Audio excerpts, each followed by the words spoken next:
So hello everyone. अभी recently बहुत important एक जजमेंट दी है केरला हाई कोर्ट ने। केरला हाई कोर्ट का की जो जजमेंट है उसमें उन्होंने कहा है कि अगर कोई एज अ कस्टमर भी ब्रोथल को विजिट करता है उस केस में भी under ITP act charges will be framed and उस पर ट्रायल चला जाएगा एंड सज़ा भी होगी।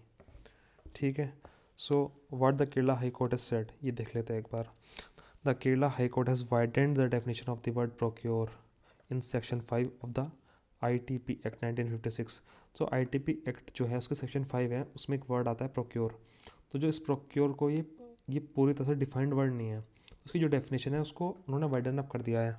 तो इसमें इस वर्ड के तहत उन्होंने कस्टमर को भी इसमें ऐड कर दिया है कि कोई, और प्रोक्योर का मतलब होता है possession.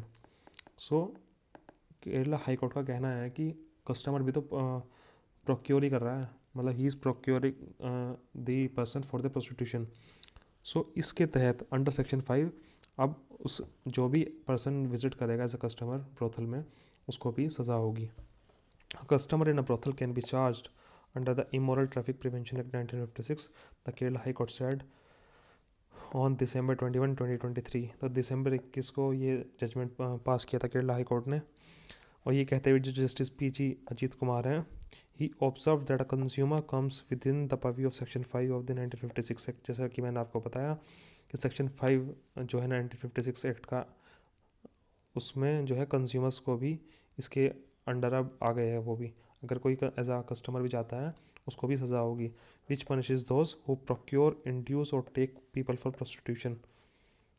Okay. What is the immoral traffic prevention act 1956? अभी एक्ट कहता क्या है, क्या इसको देख लेते हैं।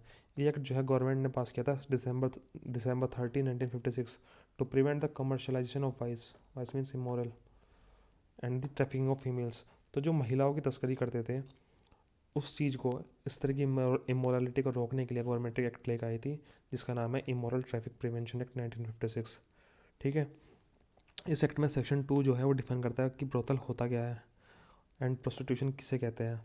सो ब्रोथल जो है इट इंक्लूड्स एनी हाउस, कोई भी घर या कोई रूम हो या कोई प्लेस हो, और any portion of any house, room और place which is use for the purpose of sexual exploitation और abuse for the gain of another person और द म्यूचुअल गेन ऑफ 2 और मोर प्रोस्टिट्यूट्स।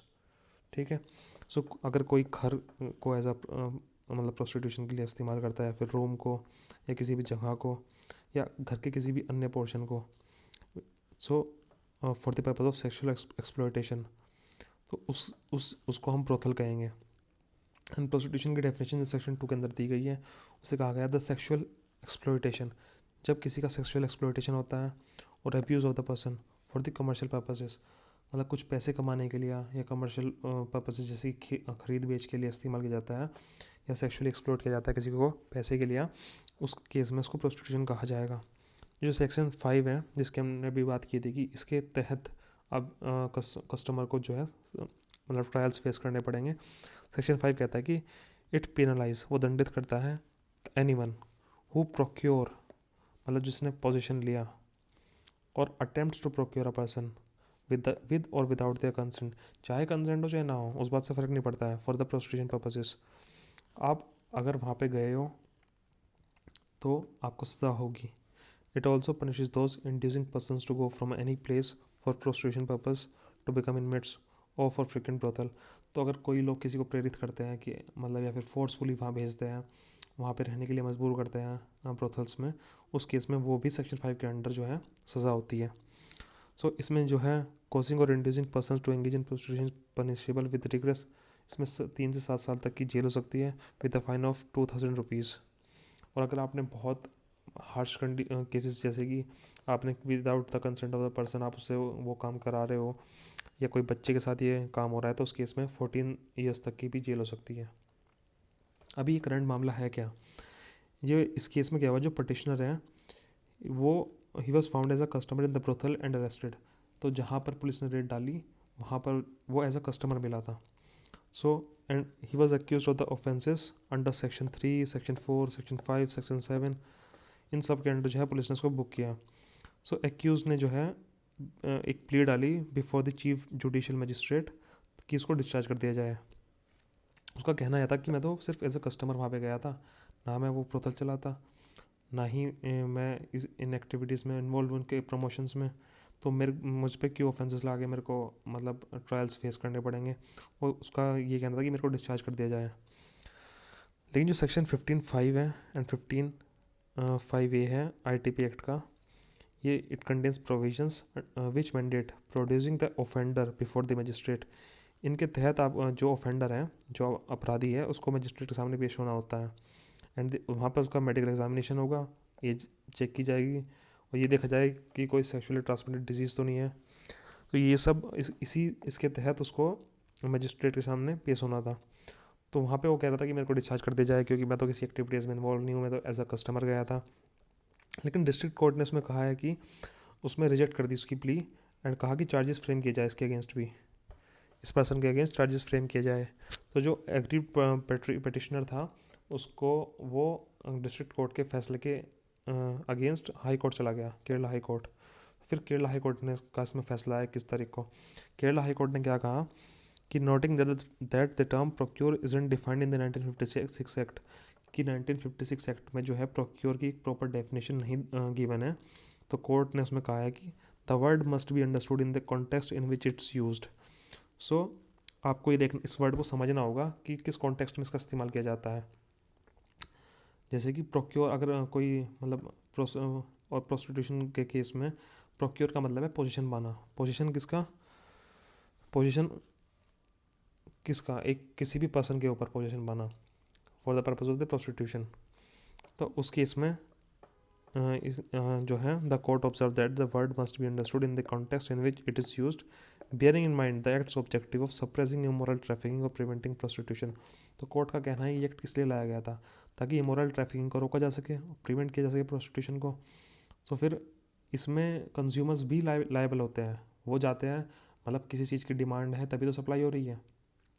सो इसके तहत जो है केरला हाई कोर्ट ने भी यही रूलिंग दी है कि सेक्शन 5 के अंडर जो है कस्टमर्स को भी अब बुक किया जाएगा।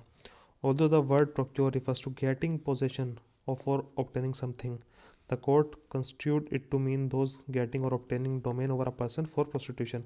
जैसे कि मैंने आपको अभी बताया, यहाँ पर जो केरला हाई कोर्ट ने बोला था कि प्रोक्योर का मतलब है आप किसी के ऊपर possession, you are getting possession of someone over a person for the purpose of the prostitution. तो जो है केरला हाई कोर्ट ने भी जो लोअर हाई कोर्ट की जजमेंट थी उसको अपहेल्ड किया एंड पिटिशनर की प्ली को डिसमिस कर दिया, concluding that the consumer also comes within the purview of section 5। तो जो लोअर हाई कोर्ट ने कहा था वही केरला हाई कोर्ट ने कहा है कि सेक्शन 5 के अंडर आप कंज्यूमर्स को भी वी कैन बुक, क्योंकि प्रोक्योर की डेफिनेशन को वाइडन अप कर दिया उन्होंने कहा है कि प्रोक्योर के अंडर आप कस्टमर्स भी मतलब आते हैं अगर उसको देखा जाए, क्योंकि एक्ट बनाया ये रोकने के लिए गया था प्रोस्टिट्यूशन को। तो जो लोग वहाँ पे जा रहे हैं उससे तो बढ़ावा ही मिल रहा है ना उस चीज़ को, किसी चीज़ की डिमांड है तभी तो सप्लाई है। ओके, सो अब रूलिंग में से क्या क्या चेंज हो गया है। The Kerala high court ruling has expanded the meaning of the term procure in section 5 of the ITP Act by adding that a customer will be held liable in addition to brothel keepers who hire persons for prostitution। जैसे कि मैंने आपको बताया कि under section 5 of customers भी liable होंगे and वो भी बुक किए जाएंगे। ठीक है, previously high courts have express different opinions. तो पिछले कुछ केसेस हुए जहाँ पर हाई कोर्ट्स की डिफरेंट ओपिनियंस आई थी। फॉर एग्जांपल आंध्र प्रदेश का एक केस हुआ था एंड कर्नाटक हाई कोर्ट का एक केस था जहाँ पर उनकी रूलिंग आई थी कि prosecuting brothel customers under section 37 of the ITP act.